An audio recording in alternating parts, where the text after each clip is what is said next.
திருடர்கள்லாம் கோயிலே கொஞ்சம் ஜாக்கிரதையா இருக்கணும்.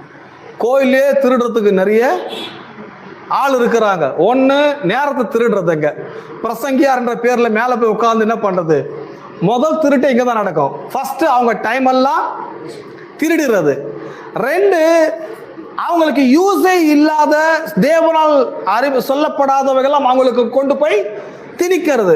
மூணு, அவங்க மைண்டை கெடுக்கிறது. நாலு, கில்ட்டி கான்சியஸ் குற்ற மனசாட்சியும் குற்ற உணர்வையும் ஏற்படுத்துவது.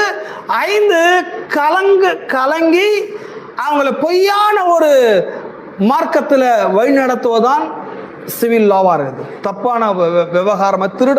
திருட்டு வேலையை அங்கதான் முதல் நடக்குது. எதுவுமே நம்புறீங்க?